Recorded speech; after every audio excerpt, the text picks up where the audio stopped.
Shalom Bapak Ibu yang dikasihi Tuhan Yesus. Kami mengundang untuk bangkit berdiri dan mendeklarasikan Pentakosta ketiga. Pentakosta ketiga. 1. Pentakosta ketiga adalah pencurahan Roh Kudus yang dahsyat di zaman ini melebihi yang terjadi di Azusa Street. 2. Pentakosta ketiga akan mengakibatkan penuaian jiwa yang terbesar dan yang terakhir sebelum Tuhan Yesus datang kembali. 3. Pentakosta ketiga akan membangkitkan generasi Yeremia, yaitu anak-anak muda yang dipenuhi dengan Roh Kudus, cinta mati-matian kepada Tuhan Yesus, tidak kompromi terhadap dosa, dan akan bergerak untuk memenangkan jiwa. 4. Pentakosta ketiga lahir di Indonesia dan bergerak ke bangsa-bangsa. Gerakan ini dari timur ke barat dan akan kembali ke Yerusalem. 5. Pentakosta ketiga akan memberikan kuasa untuk menyelesaikan amanat agung dan setelah itu Tuhan Yesus datang kembali. Amin.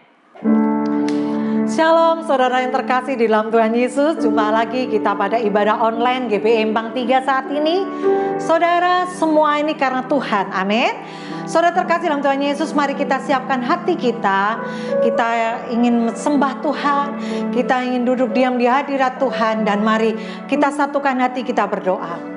Bapa, di dalam nama Tuhan Yesus Kristus, terima kasih Tuhan. Kalau sampai hari ini Tuhan izinkan kami untuk tetap beribadah Tuhan, semuanya karena Tuhan. Terima kasih Bapa, terima kasih Tuhan Yesus, terima kasih Roh Kudus. Urapi kami semua Tuhan. Kami mau lebih lagi sama Tuhan. Terima kasih Bapa, kami menguduskan ibadah kami hanya di dalam nama Tuhan Yesus Kristus. Haleluya, amin. Bila kau izinkan sesuatu terjadi, ku percaya semua untuk kebaikanku. Bila nanti telah tiba waktumu, ku percaya kuasa-Mu memulihkan hidupku. Bila kau izinkan sesuatu terjadi, ku percaya semua untuk kebaikanku. Bila nanti telah tiba waktumu, ku percaya kuasa-Mu memulihkan hidupku. Waktumu Tuhan, waktu Tuhan pasti yang terbaik. Walau kadang tak mudah dimengerti, lewati jawaban, ku tetap percaya waktu Tuhan pasti yang terbaik. Saudara, waktu Tuhan yang terbaik bagi setiap kita. Mari kita lebih lagi sama Tuhan. Mari hari ini kita mau lebih lagi sama Tuhan. Berikan hati kita saudara, tubuh jiwa roh kita untuk memuliakan Tuhan pada hari ini. Ora mata karama shikara la papa papa papa. Yes Lord Jesus. Waktu Tuhan pasti yang terbaik. Yes Lord.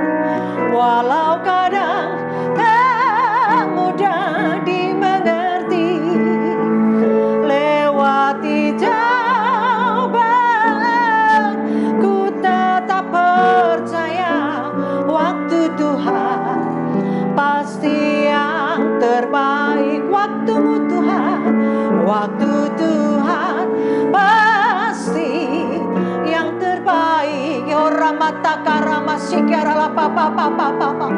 Yes Lord, waktumu yang terbaik bagi setiap kami Tuhan. Kami mau lebih lagi sama Tuhan. Iramata karama sikarala papa papa papa papa papa papa. Sikarala la la la la la la la la la. Yes Lord. Waktu Tuhan pasti yang terbaik, benar Tuhan. Walau kadang tak mudah dimengerti, lewati jawaban, ku tetap percaya waktu Tuhan pasti yang terbaik. Waktu Tuhan, waktu Tuhan pasti yang terbaik. Waktumu Tuhan, waktu Tuhan pasti yang terbaik. Orang mana sande yarala yang mana lalamo. Haleluya. Kiara masandara la yang mana nase. Oh haleluya. Haleluya. Tuhan, terima kasih Tuhan Yesus. Saatnya Tuhan kami ingin duduk diam di dalam hadirat-Mu. Kami ingin mendengarkan isi hati-Mu Tuhan. Berbicaralah pada setiap kami Bapa. Oh ramataka ramasikara labalala balala balala. Oh ramataka ramasikara layamanataka ramasikara lapapa papa. Yes Lord Jesus. Jesus, haleluya, haleluya, haleluya, haleluya. Seperti wanita mengurapimu, menangis di bawah kakimu. Demikian hidupku mau mengasihimu. Yesus, Engkau baik bagiku seperti wanita, seperti wanita mengurapimu, menangis di bawah kakimu. Demikian hidupku mau mengasihimu. Yesus, Engkau baik bagiku. Sampai akhir ku menutup mata, ku tetap setia menanti janjimu. Sampai ku dapatkan mahkota kehidupanku, ku tetap setia untuk melayanimu. Saudara, mari kita ambil bagian yang terbaik saudara. Seperti wanita mengurapimu, menangis di bawah kakimu. Yes Lord. Demikian hidupku mau mengasihimu. Yesus, Engkau baik bagiku. Sampai akhir ku menutup mata, ku tetap setia menanti janjimu. Yes Lord. Sampai ku dapatkan mahkota kehidupanku, ku tetap setia untuk melayanimu. Ku tetap setia, ku tetap setia untuk melayanimu. Yes Lord Jesus. Ku tetap setia untuk melayanimu. Haleluya. Oh haleluya. Iramata karama sikara la papa papa papa papa papa.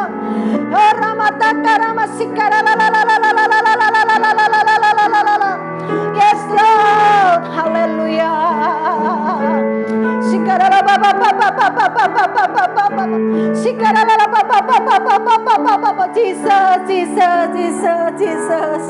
Yes, Lord. Hallelujah. Oh, hallelujah. Jesus, Jesus, Jesus. Terima kasih Tuhan. Terima kasih Bapa. Yes, Lord Jesus. Jesus. Hallelujah. Hallelujah. Hallelujah.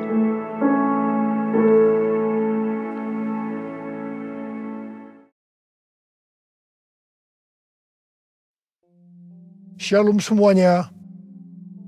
Kita baru saja memasuki tahun yang baru, yaitu tahun 2022. Kita baru saja meninggalkan tahun 2021, tahun integritas, the year of integrity, di mana Tuhan menekankan agar kita hidup berintegritas, yang artinya semakin menyerupai dengan gambar Yesus. Mungkin ada yang bertanya-tanya, bagaimana keadaan tahun 2022? Apakah keadaan saya akan lebih baik atau lebih jelek? Bagi saudara yang sedang bertanya-tanya seperti itu, saya mau katakan bahwa kita harus berpegang pada firman Tuhan. Sesuai dengan Ratapan 3 ayat 22 dan 23 yang berkata, tak berkesudahan kasih setia Tuhan, tak habis-habisnya rahmatnya, selalu baru tiap pagi. Besar kesetiaanmu. Berdasarkan ayat ini, kita harus percaya bahwa kasih setia Tuhan selalu baru tiap hari. Selalu baru tiap minggu. Selalu baru tiap bulan. Dan selalu baru tiap tahun. Karena itu, saya akan mengajak saudara-saudara untuk memperkatakan ini. Tuhan, saya percaya tahun 2022 akan lebih baik daripada tahun 2021. Karena kasih setia Tuhan selalu baru tiap hari, selalu baru tiap minggu, selalu baru tiap bulan, dan selalu baru tiap tahun. Kasih Tuhan tak berkesudahan, tak habis-habisnya rahmatnya, selalu baru setiap pagi. Baru setiap pagi, besar setiamu Tuhan, besar setiamu, besar setiamu Tuhan, besar setiamu.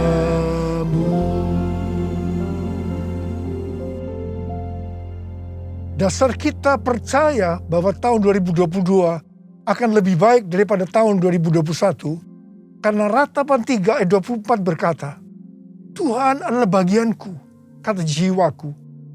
Oleh sebab itu, aku berharap kepadanya.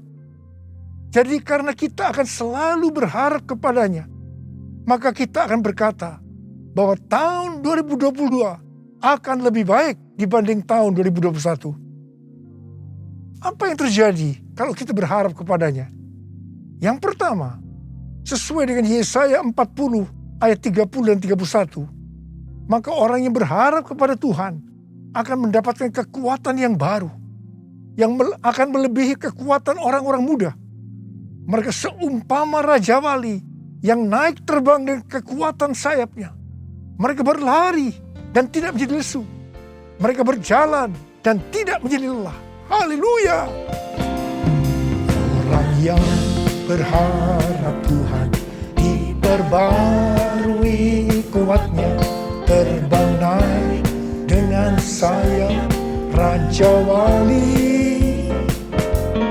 Berlari tiada penat, berjalan tiada lelah. Ajarku, harap kau Tuhan. Ajarku, harap kau Tuhan. Ajarku, harap kau Tuhan. Yang kedua, hal yang terjadi kalau kita berharap kepadanya sesuai dengan Mazmur 37 ayat 23 dan 24 yang berkata, Tuhan menetapkan langkah-langkah orang yang hidupnya berkenan kepadanya. Apabila ia jatuh, tidaklah sampai tergeletak, sebab Tuhan menopang tangannya. Orang yang hidupnya berkenan kepada Tuhan adalah orang yang berharap kepada Tuhan. Bagi orang yang seperti itu, Tuhan akan menetapkan langkah-langkahnya. Dan apabila ia jatuh, tidaklah sampai tergeletak, sebab Tuhan menopang tangannya. Perlu dicatat, sebagai orang-orang yang berkenan kepada Tuhan, kita bisa jatuh ke dalam berbagai macam kegagalan dan masalah. Tetapi Alkitab berkata, kita bisa jatuh, tetapi tidak sampai tergeletak, sebab Tuhan menopang tangan kita. Tuhan menetapkan langkah-langkah orang yang hidupnya berkenan kepadanya.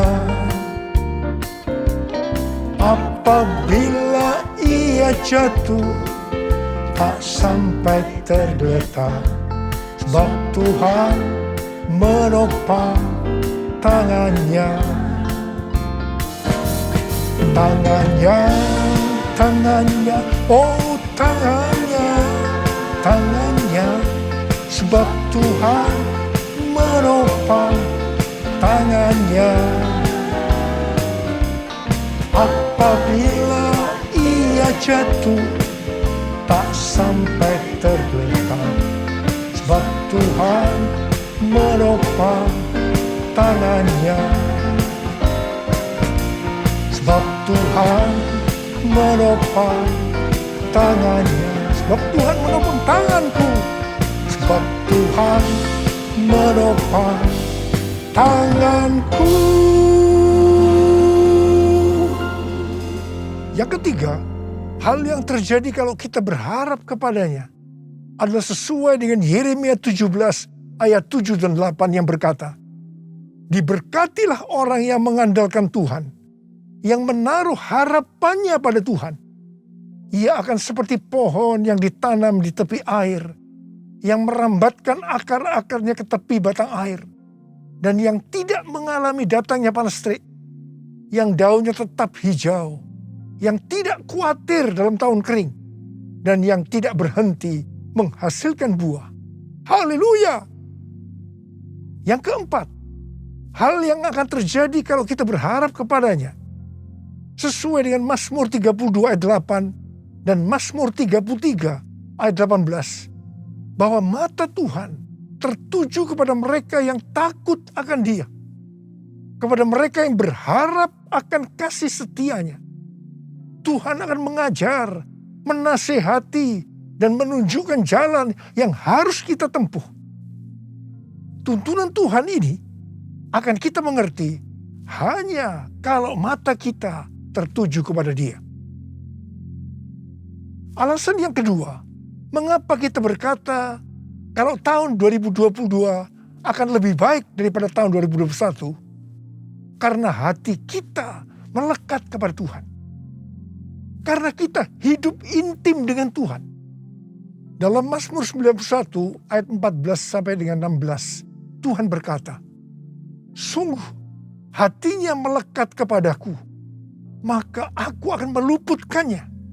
Aku akan membentenginya, sebab ia mengenal namaku. Bila ia berseru kepadaku, aku akan menjawab. Aku akan menyertai dia dalam kesesakan. Aku akan meluputkannya dan memuliakannya. Dengan panjang umur akan kukenyangkan dia, dan akan kuperlihatkan kepadanya keselamatan daripadaku. Jadi kalau hati kita tuh melekat kepada Tuhan, kalau kita hidup intim dengan Tuhan, maka yang pertama, Tuhan akan meluputkan dan membentengi kita terhadap sakit penyakit, panah api dari si jahat, jerat penangkap burung, kedahsyatan malam, atau terror of the night yang berbicara tentang penculikan, perampokan, pemerkosaan, pembunuhan, terorisme, peperangan. Hal yang kedua, Tuhan akan menjawab ketika kita berseru pada masa kesesakan. Dan yang ketiga, Tuhan akan memuliakan kita. Yang keempat, Tuhan akan memberikan panjang umur dengan berkat yang melimpah. Dan yang kelima, Tuhan akan memberikan keselamatan. Haleluya! Bless the Lord, oh my soul, oh my soul, worship His holy name. Sing like never before, oh my soul, I worship Your holy name. Bless the Lord, oh my soul, oh my soul, worship His holy name. Sing like never before, oh my soul, I worship Your holy name. I worship Your holy name. I worship Your holy name. Tuhan menuntun kita untuk memasuki tahun 2022 dengan memberikan tema bahwa tahun 2022 adalah tahun paradigma yang baru. The year of new paradigm. Definisi paradigma menurut Kamus Besar Bahasa Indonesia adalah model dan juga kerangka berpikir. Definisi paradigma menurut Westminster Dictionary of Theological Terms bahwa paradigma berarti contoh, pola, model, dan istilah ini sering dipakai untuk menunjukkan cara berpikir dalam teologi ketika bahan-bahan dikumpulkan dan diatur dalam satu pola atau cara tertentu seperti dalam doktrin. Tuhan memberikan ayat emas untuk tema ini, yaitu Yesaya 43 ayat 18 sampai dengan 21 dan Filipi 3 ayat 13 dan 14. Dalam Yesaya 43 ayat 14 sampai dengan 21, Tuhan berkata bahwa dulu orang Israel dibebaskan dari kejaran Firaun dan pasukannya dengan cara Firaun dan pasukannya mati di tengah-tengah Laut Merah. Tetapi sekarang orang Israel akan dibebaskan dari Babel dengan cara yang berbeda. Tuhan berkata, jangan ingat hal-hal yang dulu. Sekarang aku hendak membuat sesuatu yang baru. Kalau dulu Allah menyelamatkan Israel lewat jalan laut, sekarang Allah menyelamatkan Israel dengan cara yang baru. Allah akan menyelamatkan mereka lewat jalan di padang gurun dan sungai di padang belantara. Ini adalah paradigma yang baru. Bagian Tuhan adalah memberikan paradigma yang baru. Yang ada sesuatu yang baru, yaitu membuat jalan di padang gurun dan sungai di padang belantara, di mana pada waktu itu hal ini tidak mungkin bisa dikerjakan oleh manusia. Tetapi bagi Tuhan tidak ada yang mustahil. Katakan amin. Tujuan Allah menyelamatkan Israel dari Babel, yaitu karena mereka umat pilihan Tuhan. Dan yang ditetapkan untuk memberitakan kemasyhuraan namanya. Demikian juga bagi kita, umat pilihan Tuhan. Pada tahun 2022 ini, Tuhan akan menolong dan membebaskan kita dari masalah-masalah yang terjadi dalam seluruh aspek kehidupan kita. Apakah itu sakit penyakit, keluarga, pelayanan, bisnis, masa depan, dengan cara-cara yang baru atau paradigma yang baru. 1 Korintus 2 ayat 9 berkata, tetapi seperti ada tertulis, apa yang tidak pernah dilihat oleh mata, dan tidak pernah didengar oleh telinga, dan yang tidak pernah timbul dalam hati manusia, semua yang disediakan Allah untuk mereka yang mengasihi Dia. Apa yang Tuhan minta untuk kita lakukan? Kita harus memberitakan kemasyurannya. Kita harus menyelesaikan amanat agung dalam era Pentakosta ketiga ini. 1 Petrus 2 ayat 9 berkata, tetapi kamulah bangsa yang terpilih, imamat yang terjani, bangsa yang kudus, umat kepunyaan Allah sendiri, supaya kamu memberitakan perbuatan-perbuatan yang besar dari Dia, yang telah memanggil kamu keluar dari kegelapan kepada terangnya yang ajaib. Memasuki tahun 2022 ini, kita akan melihat bahwa dengan adanya pandemi yang sampai sekarang belum selesai, maka cara-cara pelayanan di gereja berubah. Kita tidak bisa hanya memakai cara-cara yang lama lagi. Sebagai contoh, sesuai dengan penelitian yang dilakukan oleh George Barna, yang dirilis pada tanggal 6 Juni 2021 yang lalu, mengenai generasi anak muda di Amerika yang disebut generasi berbeda. Dikatakan bahwa pelayanan gereja selama 5 dekade terakhir tidak akan efektif untuk generasi ini. Jadi perlu ada paradigma yang baru dalam pelayanan di gereja. Tuhan sedang membuat paradigma yang baru sebagai pola yang baru.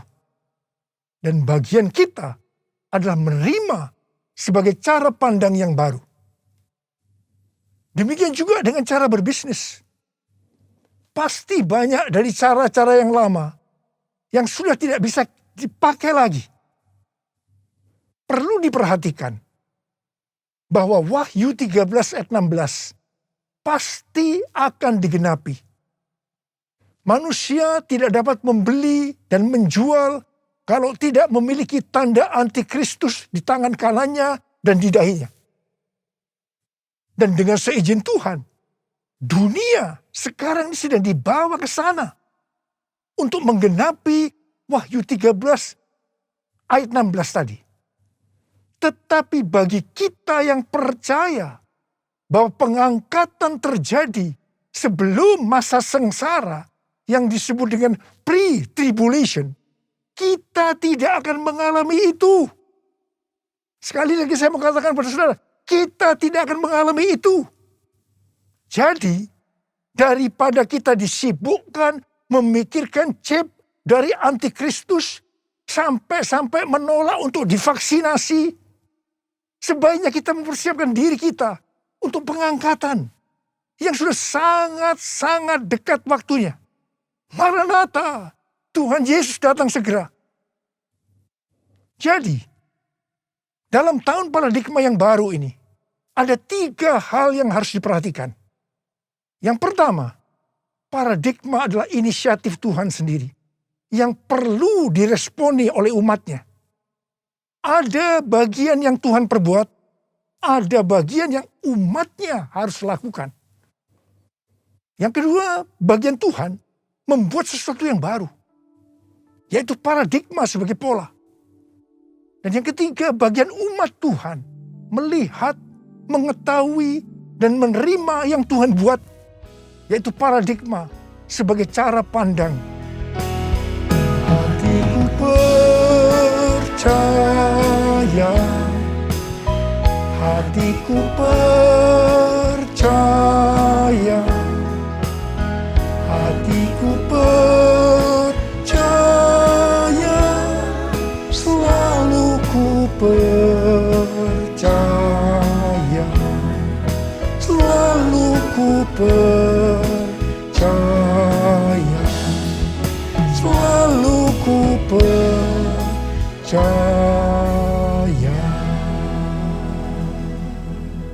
Sesuai dengan Filipi 3 ayat 7 sampai dengan 9, dikatakan titik tolak perubahan paradigma Paulus terkait dengan masa lalunya adalah karena pengenalan akan Kristus Yesus. Orang yang berjumpa dengan Tuhan Yesus seharusnya mengalami perubahan paradigma. Artinya memiliki paradigma yang baru. Untuk itu, sesuai dengan Filipi 3 ayat 13 dan 14 yang merupakan ayat mas kita tadi, Paulus melupakan apa yang telah di belakangnya dan mengarahkan diri kepada apa yang di depannya dan berlari-lari kepada tujuan. Artinya mengejar sekalipun menderita untuk memperoleh hadiah, yaitu panggilan surgawi dari Allah dalam Kristus Yesus. Kita juga harus berpikir tidak hanya masuk surga saja, tetapi masuk surga dengan hadiah berupa mahkota. Karena itu, mari kita responi ajakan Rasul Paulus untuk memiliki dan menghidupi paradigma yang baru. Memiliki paradigma yang baru dalam mengikut Tuhan adalah suatu keharusan. Sekali lagi, suatu keharusan. Firman Tuhan berkata, kita harus meninggalkan cara hidup yang lama ketika kita berbalik untuk mengikut Tuhan. Cara hidup yang lama atau paradigma yang lama termasuk pola pikir, tutur kata, tingkah laku, dan perbuatan kita sehari-hari harus mengalami perubahan. Jadi, orang Kristen yang sudah lahir baru, tetapi masih memakai paradigma yang lama, perlu bertobat. Perlu bertobat. Apa yang Alkitab katakan tentang paradigma yang baru? Roma 12 ayat 2 berkata, janganlah kamu menjadi serupa dengan dunia ini, tetapi berubahlah oleh pembaharuan budimu, sehingga kamu dapat membedakan manakah kehendak Allah, apakah yang baik, yang berkenan kepada Allah, dan yang sempurna. Dalam bahasa Yunani, kata yang dipakai untuk budi adalah nous, yang artinya pikiran, akal budi, pola pikir atau mindset. Yang sama juga artinya dengan paradigma. Di sini Tuhan menghendaki agar kita memiliki pikiran atau paradigma yang baru, supaya kita tidak sama lagi dengan dunia ini dan mengerti kehendak Allah. Sebelum bertobat, pola pikir dan cara hidup kita pasti sama dengan dunia ini. Tinggalkan itu. Tinggalkan itu. Masuk ke dalam paradigma yang baru. Ingat, paradigma yang lama akan menghambat kita untuk mengerti kehendak Allah. Ada pesan Tuhan yang kuat hari-hari ini, yaitu agar kita mengerti dan melakukan kehendak Allah pada zaman ini. Bagaimana supaya kita memiliki pola pikir atau paradigma yang baru? Yaitu melalui firman Allah dan Roh Kudus. Karena itu baca Alkitab setiap hari. Renungkan, lakukan, dan saksikan. Dan selalu berkata, penuhi kami dengan Roh-Mu ya Tuhan. Biarlah kami dituntun dengan firman dan Roh-Mu. Pada akhirnya, diingatkan bahwa paradigma yang lama, yaitu pola pikir duniawi yang berdampak kepada kehidupan duniawi, akan berujung kepada kebinasaan, akan kehilangan keselamatan. Karena itu, miliki dan hidupi paradigma yang baru. Kita akan menjadi serupa dengan gambar Yesus. Kita menjadi orang yang berintegritas. Kita akan mencari dan memikirkan perkara-perkara yang di atas, bukan yang di bumi. Sehingga pada saat Tuhan Yesus menjemput kita, gerejanya di awan-awan, kita akan diangkat dan masuk surga dan akan bersama-sama dengan Tuhan Yesus selama-lamanya. Hosana, Hosana di tempat yang tinggi. Hosana, Hosana di hati yang suci.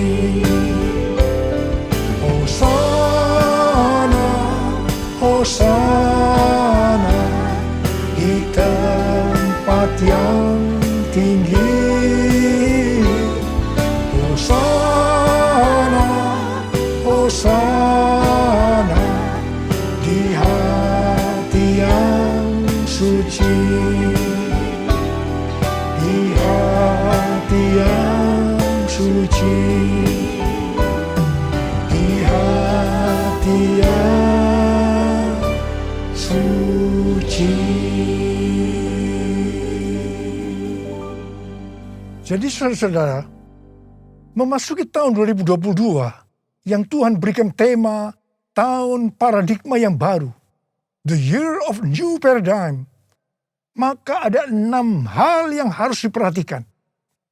Yang pertama, Tuhan sedang membuat paradigma yang baru dan kita harus menerimanya sebagai pola pikir dan cara pandang yang baru. Yang kedua, Tuhan akan menolong dan akan membebaskan kita dari masalah-masalah yang terjadi dalam seluruh aspek kehidupan kita dengan paradigma yang baru. Dan kita harus mengerti dan menerimanya. 1 Korintus 2 ayat 9 akan kita alami. Yaitu apa yang belum pernah dilihat oleh mata, belum pernah didengar oleh telinga, belum pernah timbul dalam hati, akan kita alami. Karena kita mengasihi Tuhan Yesus. Tuhan mengingatkan kita, ini yang ketiga, sebagai orang Kristen yang sudah lahir baru, agar kita meninggalkan kehidupan duniawi yang disebut dengan paradigma yang lama, untuk masuk dalam paradigma yang baru, yaitu kehidupan surgawi. Yang keempat, untuk itu kita harus melupakan apa yang ada di belakang kita, yaitu kehidupan duniawi, dan mengarahkan diri kita kepada apa yang ada di hadapan kita, yaitu kehidupan surgawi, dan berlari-lari kepada tujuan, yang artinya mengejar sekalipun menderita untuk memperoleh hadiah berupa mahkota. Kita harus berpikir tidak hanya masuk surga saja, tetapi masuk surga dengan mendapatkan mahkota. Katakan amin. Yang kelima, kita harus meminta kepada Tuhan agar dipimpin dengan firman dan rohnya, supaya kita bisa memahami dan menghidupi paradigma yang baru. Yang keenam, dengan adanya paradigma yang baru ini, apa yang Tuhan minta kepada kita untuk dilakukan? Yaitu supaya kita memberitakan perbuatan-perbuatan yang besar dari Dia yang telah menyelamatkan kita, supaya dalam era Pentakosta ketiga ini kita menyelesaikan amanat agung, dan setelah itu Tuhan Yesus datang kembali. Ku mau selalu bersyukur, selalu bersyukur.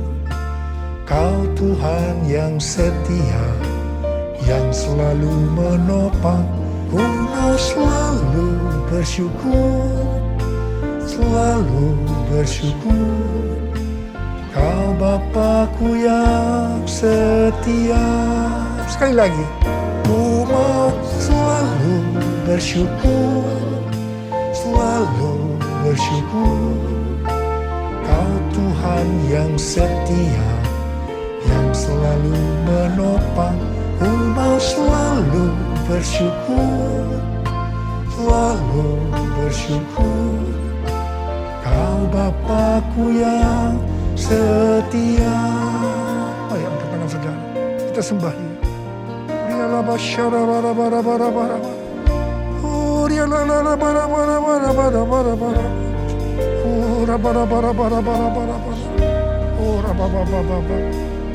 Kami mau selalu bersyukur ya Tuhan, meninggalkan tahun 2021. Kami bersyukur apapun kami alami, enak maupun tidak enak, kami selalu bersyukur kepada Tuhan. Dan kami akan memasuki tahun 2020 sekarang ini Tuhan.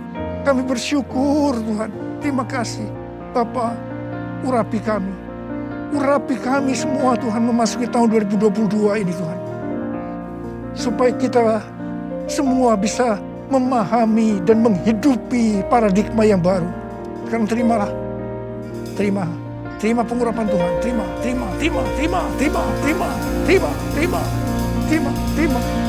Tuhan, kami mengucap syukur ya Tuhan. Kami mengucap syukur ya Tuhan. Ku mau selalu bersyukur, selalu bersyukur. Kau Tuhan yang setia, yang selalu menopang. Ku mau selalu bersyukur, selalu bersyukur. Kau Bapa-Ku yang setia, Kau Bapa-Ku yang setia, Kau Bapa-Ku yang setia.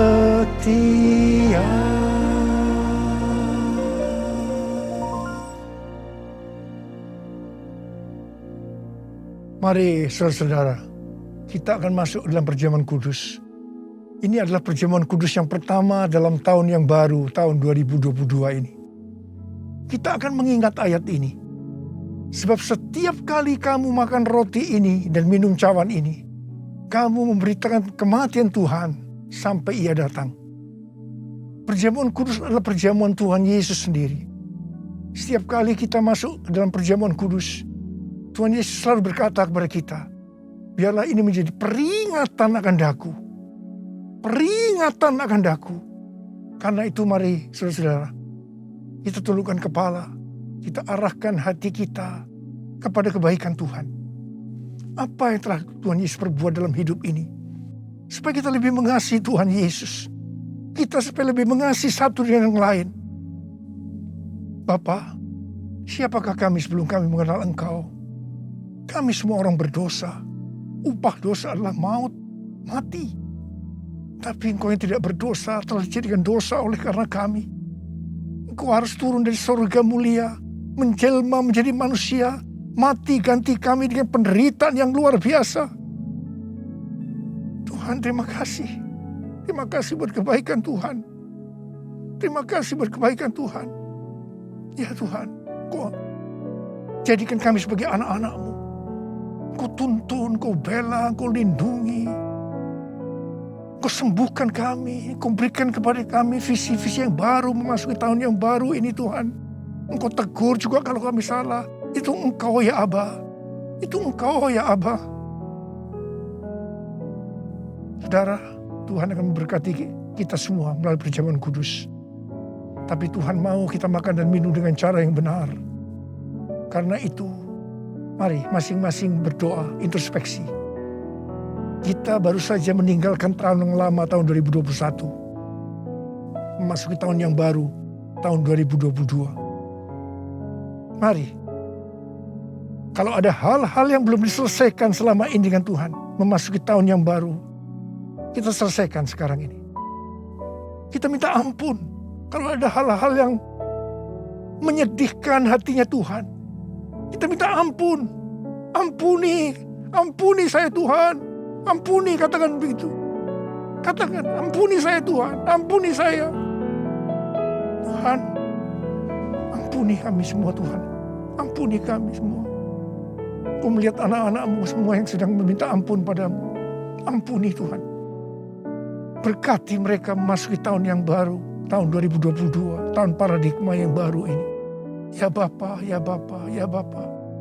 Ya Bapa, ya Bapa. Terima kasih, terima kasih. Terima kasih. Tuhan, terima kasih. Kau sudah mengampuni kami. Kau sudah mengampuni kami. Sekarang saudara-saudara, mari kita masuk dalam perjamuan kudus. Dengan hati yang penuh ucapan syukur. Dalam nama Yesus. Amin. Sekarang, mari kita angkat roti di tangan kanan kita tinggi-tinggi. Sebab apa yang telah kuteruskan kepadamu telah aku terima dari Tuhan. Yaitu bahwa Tuhan Yesus pada malam waktu ia diserahkan mengambil roti. Dan sesudah itu ia mengucap syukur atasnya. Dia memecah-mecahkannya dan berkata, inilah tubuhku yang diserahkan bagi kamu. Perbuatlah ini menjadi peringatan akan aku. Saudara dikasihi Tuhan, bukankah roti yang kita pecah-pecahkan ini adalah persekutuan kita dengan tubuh Kristus? Mari kita makan dalam nama Yesus.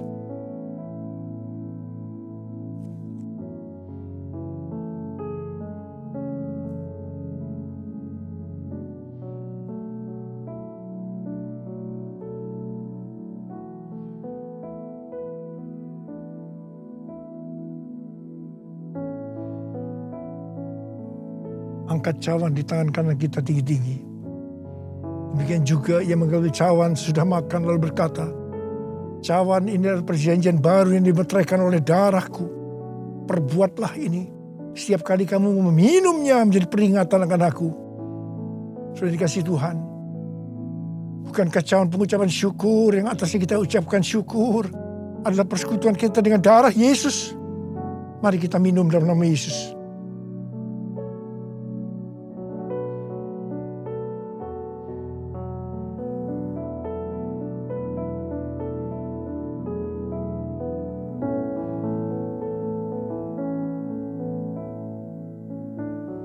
Mari angkat tangan kita.